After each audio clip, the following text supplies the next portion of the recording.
Finally! So, bakit nga ba finally yung title natin? Actually, hindi ko rin alam eh.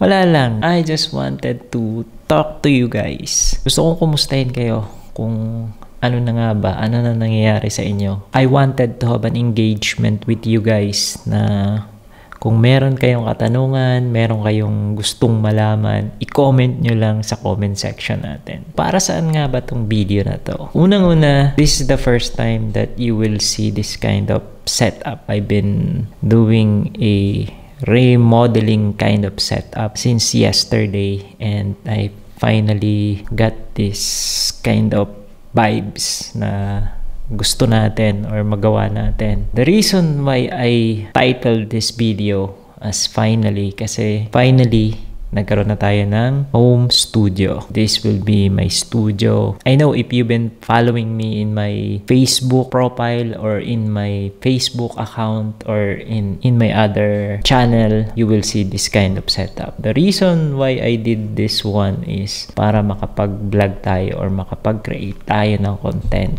because I know I haven't been uploading a lot of videos, or kung meron man, bibihira tayo mag-upload, and that's one of the reason kung bakit siguro we still have, well, mababa pa rin talaga yung ating subscriber. But to tell you honestly guys, and if you've been following me or subscriber in my channel since way back, I started this YouTube channel since 2018 pa. But honestly, I've been uploading my videos way back 2015 pa. So, yung mga kasabayan natin, sa totoo lang, mga million subscriber na ngayon. And we are still 4,000 subscriber. So, sadly.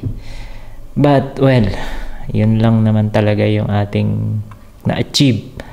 And the reason for that is bihira tayo makapag-upload, and meron tayong mga priorities sa buhay, kanya-kanyang priorities sa buhay. So, isa na yung work natin. So, meron tayong work and then hindi tayo makapag-create. At since we are a solo content creator, wala tayong video editor, wala tayong shooter.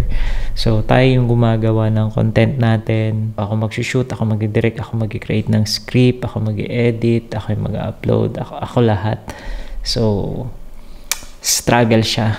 And honestly, way back, naisip ko na rin na stop yung pag-upload.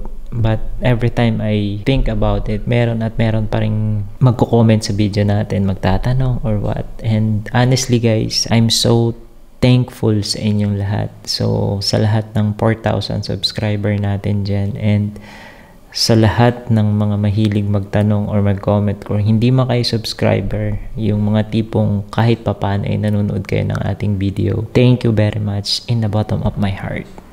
Thank you. So, wala tayo dito kung wala kayo. So, yun yung reason kung bakit nagpatuloy tayo mag-create ng content. So, ayan nga. At dahil dyan, meron na tayong studio, makakapag-upload na tayo ng maraming videos, hopefully. So this year 2025, I am planning to upload at least 100 videos this year, at magkakaroon tayo ng lahat, marami. Ang dami ko ng shoot, and those videos are for edit na. So ayun, I just wanted to show you guys kung ano na yung progress natin. So eto, meron tayong studio, and I build up my own house here in the province. So hopefully magawa ko na yung content. Meron ako mga videos kung paano na-build yung ating home studio dito. So bahay/home studio and working setup. Magkakaroon din tayo ng studio talaga, yung tipong magpo-photoshoot tayo, kasi hindi lang content creation yung ginagawa natin. We are also a professional photographer and videographer. So nag-film tayo, nagko-cover tayo ng mga events, and we do some photo shoot. So yun yung ating extracurricular activities. We are not full-time with that. I'm still a software engineer. So yun yung main work natin. And ayun guys,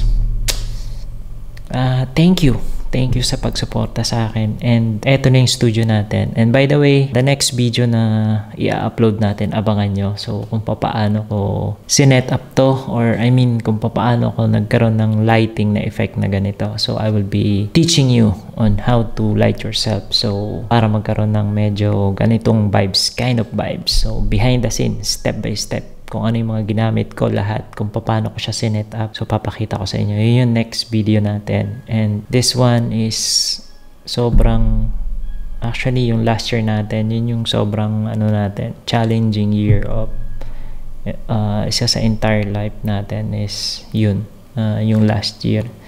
Dami nating na-achieve at the same time, dami nangyari. So, yeah, pagpatuloy lang natin. And again, sana supportahan nyo ako, and maraming salamat sa inyo. Kasi kung wala kayo, hindi tayo makakapag-create ng video. And hindi tayo makakapag-create ng content na ganito. So, honestly, way back when I started this, hindi naman talaga yung viewers or yung yung hanap natin. So, talagang, kumbaga, I just wanted to film. I just wanted to share my knowledge. I just wanted to shoot and, makapag-share at the same time, makapag-explore, because we are still experimenting into things na yung mga bagay-bagay like here sa films and photography. Marami tayong tututunan and matututunan pa. So, i-continue lang natin to. So, asahan nyo guys. And especially sa drone. Actually, isa sa mga malalaking views ko is regarding sa drone. So, yeah, I've been shooting drone for more than 10 years na. So, isi-share natin yung knowledge natin doon. Marami tayong natutunan sa pag-drone. Kung may katanungan kayo regarding that, so comment nyo lang kahit ano, guys. As long as kaya natin gawin na video. Ayun, guys. Again, this is Elton Jukino of Hobbies and Collection. Thank you for watching. And in the bottom of my heart, thank you, guys. And see you on the next video. Peace!